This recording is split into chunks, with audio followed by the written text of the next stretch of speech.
नरेंद्र मोदी 2024 के चुनाव से पहले 400 पार सीटों के साथ में एक सपने के साथ में जी रहे थे और उनके तमाम नेता मंच पर खड़े होकर के हुंकार भरते थे 400 पार सीट आएंगी, संविधान बदल देंगे। कई नेताओं ने ये नारे दिए। और बड़ी बात यह है आज जो आपको गौर करनी चाहिए, जब इंडिया गठबंधन बना तभी नरेंद्र मोदी को एनडीए की याद आने लगी। प्रधानमंत्री नरेंद्र मोदी जी चुनाव से पहले एक ही नारा दे रहे थे, अब की बार 400 पार। लेकिन किस तरह से प्रधानमंत्री नरेंद्र मोदी जी को लोकसभा के अंदर मुंह की खानी पड़ गई और चंद्रबाबू नायडू और नीतीश कुमार की बैसाखी लेने का सहारा पड़ गया। दोस्तों, अब जिस तरह की खबरें सामने निकल के आ रही हैं, मल्लिकार्जुन खड़गे ने सीधे तौर पर जो बयान जारी किया है उससे कहीं ना कहीं बीजेपी पार्टी को बड़ा झटका लगा है। किस तरह से कि नीतीश कुमार और चंद्रबाबू नायडू अपनी बैसाखी हटाने वाले हैं। दोस्तों, अगर बैसाखी हटी तो फिर क्या होने जा रहा है, साथ वरिष्ठ पत्रकार मौजूद हैं, आप उनकी इस रिपोर्ट को देखिए। नरेंद्र मोदी 2024 के चुनाव से पहले 400 पार सीटों के साथ में एक सपने के साथ में जी रहे थे और उनके तमाम नेता मंच पर खड़े होकर के हुंकार भरते थे 400 पार सीट आएंगी, संविधान बदल देंगे। कई नेताओं ने ये नारे दिए। और बड़ी बात यह है आज जो आपको गौर करनी चाहिए, जब इंडिया गठबंधन बना तभी नरेंद्र मोदी को एनडीए की याद आने लगी, एनडीए की बैठकें होने लगी। उससे पहले एनडीए की बैठकें अगर आप 2014 तक चले जाएंगे तो इक्की दुक्की गिनती की बैठकें आपको मिलेंगी। और जब चुनाव के नतीजे निकल करके सामने आए, जब पता चला कि 240 पर साहब आकर के अटक गए हैं तो फिर ऐसी हालत हो गई कि चंद्रबाबू नायडू हो चाहे नीतीश कुमार हो, वही दो बैसाखी बने जिसके सहारे नरेंद्र मोदी खड़े हो पाए, वरना नरेंद्र मोदी खड़े हो पाने की कंडीशन में नहीं थे। और नीतीश कुमार और चंद्रबाबू नायडू ये इस सरकार की ऐसी बैसाखी हैं कि अगर चंद्रबाबू नायडू और नीतीश कुमार हट जाएं तो सरकार धराशायी हो जाएगी, ये सरकार गिर जाएगी। सरकार एक ऐसी बात है जो आंकड़ों पर सीधे तौर पर कही जा सकती है। आज कांग्रेस पार्टी की मध्य प्रदेश के अंदर जय बापू, जय भीम, जय संविधान रैली थी और यहां पर मल्लिकार्जुन खड़गे ने जो बात कही वो बात सियासी सुर्खी बन गई है। बीजेपी मल्लिकार्जुन खड़गे का एक पूरा भाषण का एक छोटा सा क्लिप लेकर के उसको चला रही है कि हिंदुओं का अपमान कर दिया, ये कर दिया, वो कर दिया। लेकिन मल्लिकार्जुन खड़गे ने जय भीम, जय बापू, संविधान रैली में जो कहा कि ये सरकार 400 पार की बात करती थी, नरेंद्र मोदी 400 पार की बात करते थे, आज बैसाखियों पर है, नीतीश और नायडू हटे तो इस सरकार गिर जाएगी। और उसके साथ साथ भाजपा के उस झूठ का भी कच्चा चिट्ठा मल्लिकार्जुन खड़गे ने खोल दिया, जिसमें वो कहते थे कि डॉक्टर साहब भीमराव अंबेडकर को हराने का काम कांग्रेस पार्टी ने किया। उस पर भी आज एक चिट्ठी लेकर के आए मल्लिकार्जुन खड़गे और उस चिट्ठी के जरिए भाजपा के झूठ को बेनकाब कर दिया। राहुल गांधी भी इस जय भीम, जय बापू, संविधान रैली के अंदर थे और यहां पर पहुंच करके राहुल गांधी ने भी मोहन भागवत पर करारे वार किए, उस पर भी बात करेंगे। लेकिन सबसे पहले मल्लिकार्जुन खड़गे ने क्या कहा वो मैं आपको दिखा देता हूं। मल्लिकार्जुन खड़गे कह रहे हैं कि नरेंद्र मोदी कहते थे अब की बार 400 पार, मंचों से नारा लगवाते थे। 400 पार की बात तो छोड़िए, बीजेपी बहुमत में भी नहीं है। नरेंद्र मोदी तो नीतीश कुमार और चंद्रबाबू नायडू के सहारे सरकार चला रहे हैं, जिस दिन कोई हट गया उनकी सरकार गिर जाएगी।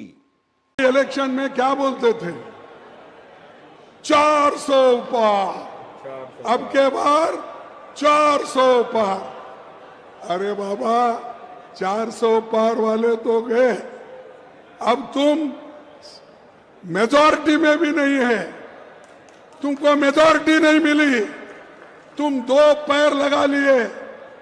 एक हमारे आंध्रा के चीफ मिनिस्टर क्या चंद्रबाबू नायडू का एक पैर है मोदी को और दूसरा पैर है बिहार के नीतीश कुमार का।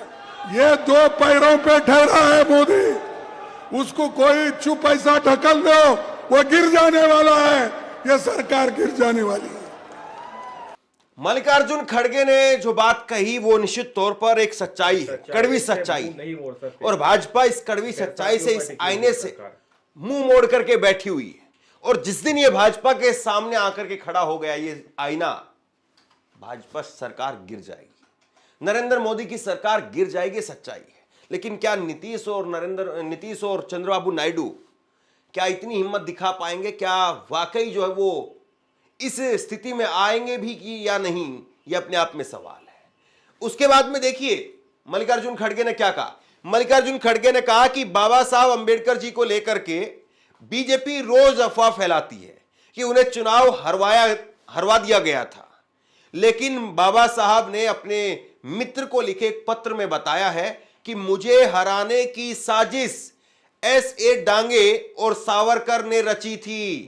और ये डांगे और सावरकर कौन है ये बताने की आवश्यकता नहीं है। बाबा साहब अंबेडकर के बारे में एक अफवाह फैलाते हैं, मैं रोज पेपर में देखता हूं।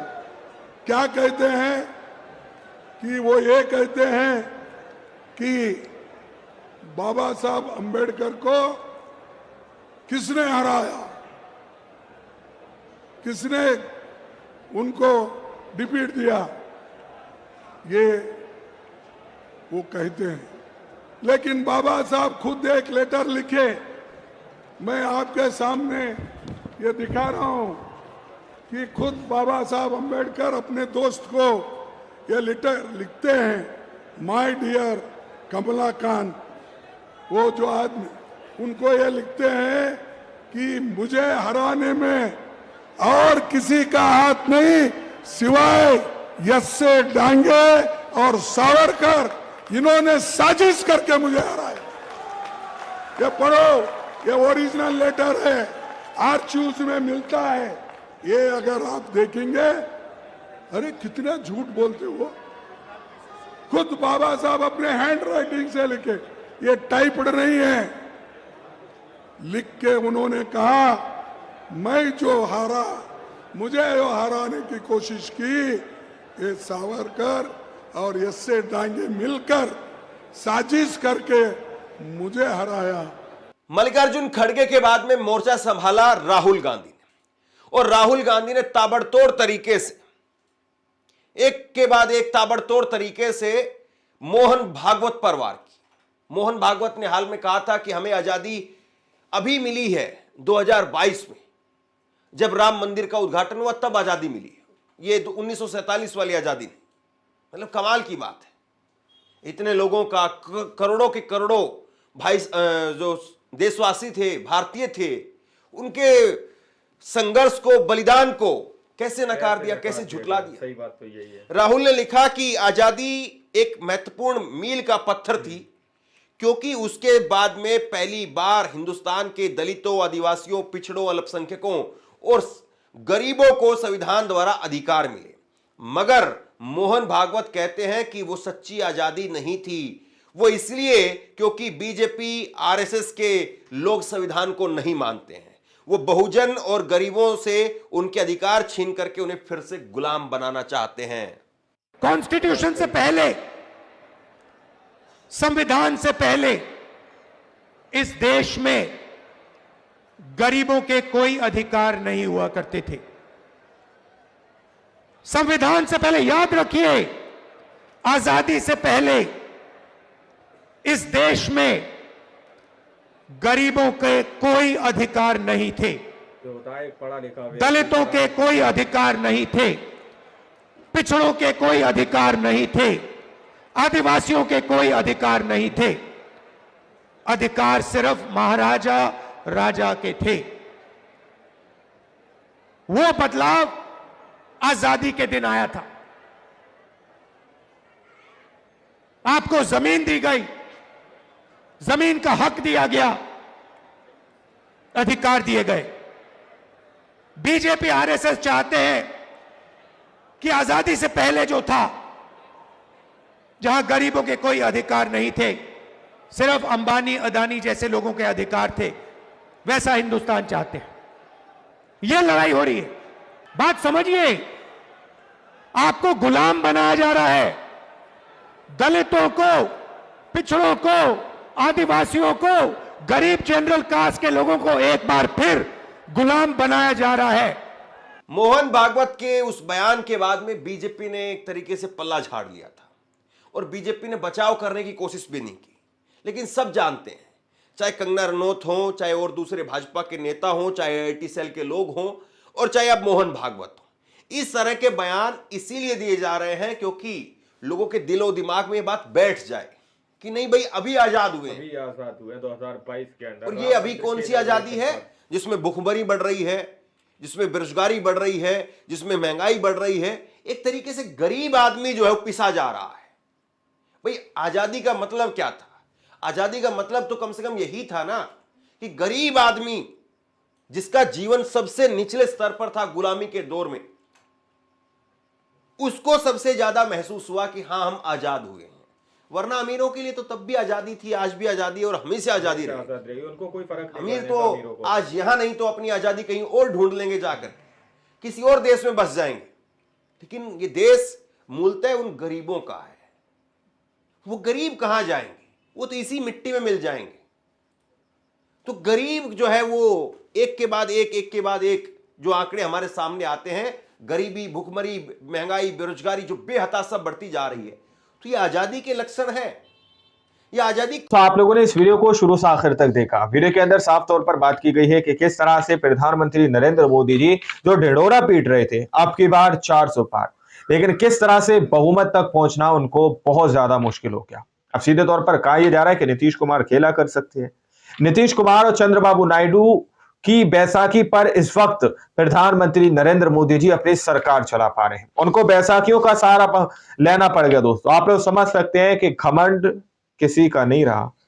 प्रधानमंत्री नरेंद्र मोदी जी आज 2 बैसाखियों के सहारे अपनी सरकार चला रहे हैं। जिस तरह की बात बार बार भाजपा की तरफ से, आरएसएस की तरफ से कही जा रही है, उससे बहुत सारे सवाल खड़े किए जा रहे हैं। आप लोगों ने इस पूरी रिपोर्ट को देखा, सुना, आप लोग क्या सोचते हैं, क्या समझते हैं? अपनी राय को मेरे सेक्शन में जरूर दीजिएगा। मिलता अगली वीडियो में, जब तक के लिए जय हिंद, जय भारत।